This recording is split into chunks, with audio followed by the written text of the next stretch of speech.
On this episode of Cuisina's Confidential, Chef Marcus Samuelson and his show No Passport Required. Well, I am so thrilled to be with you, Chef Samuelson.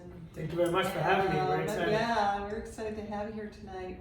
And to me, you're the epitome of multiculturalism, embracing it, living it, and also cooking it. Yeah. So here you are in Las Vegas, and we're here at this fabulous event.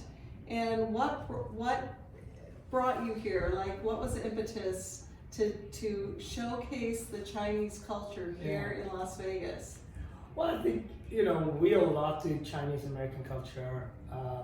First, you can't pick any place in America where there's not a Chinese restaurant, right? Right. It's about humanizing that story. There's real people behind that. It's just not a sign that you drive by, right? That's right.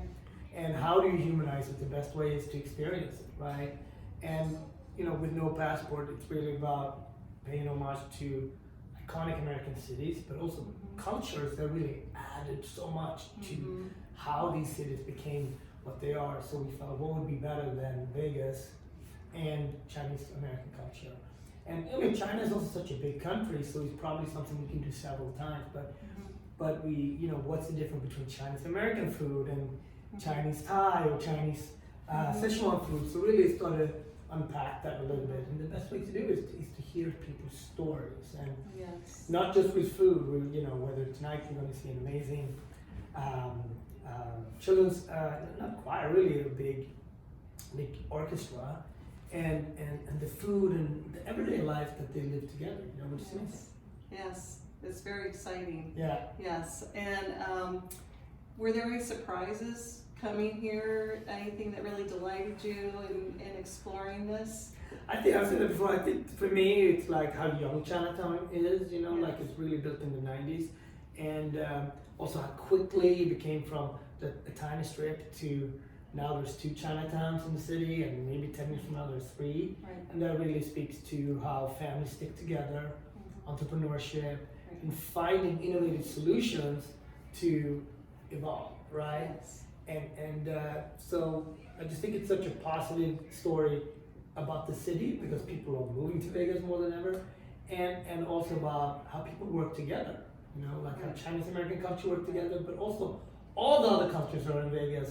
It's really collective effort. It is. It's a very unique city. We get so many people from all over the globe, and we have such a great culinary base here. So do you have any future plans for your culinary empire? Well, my immediate future plan is to eat very well tonight here. So that's my big plan. And later on tonight I'll probably eat again. Okay. Yeah.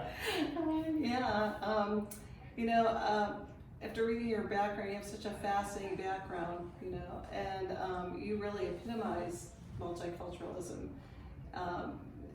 Being from Ethiopia and then being in your family and learning all these different ways people live and interact.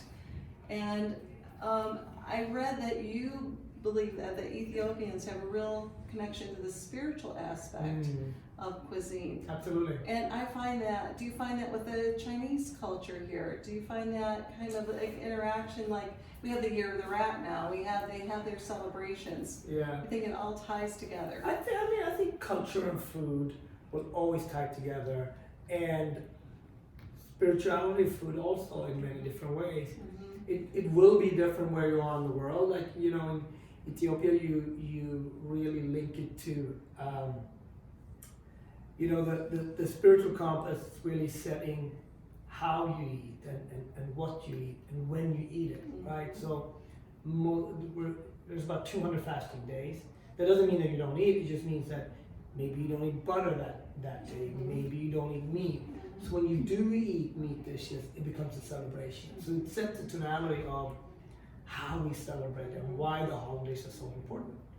In America, where you have so many different religions and so many different cultures, it's hard to eat as a nation. I think in America, you maybe the 2-3 times a year when most people eat the same is Thanksgiving, right? And then I would say probably Super Bowl and 4th of July, something like that. But and so it's very rare, you know, and it's hard. It's over 300 million plus people to get everybody on doing one thing. Well, what I love what you're doing is that you're exposing people to the different cultures and their impact on how we eat and dine, and opening up people's minds to a different way of dining. And we have evolved. I mean, Americans are very curious about cuisines that are not something that they were raised with, and that's the beauty of America. We have the fact that we're such a diverse country, and for most of the part, very open to that. Yes. And it's not just in the big cities; it's in other places as well. So. America's beauty, it lies within its diversity. It lies with the people that are showing an open-mindedness towards that. Yes, I think that's it's pivotal that we understand each other. And food is such a great common denominator, I say, because really when you share that meal with someone, you're sharing who you are. Absolutely. So you can tell more very often through food, because sometimes it can be a language barrier. So, you know, sometimes even for me, it's much easier to express myself through food and let the food do the talking. Yes.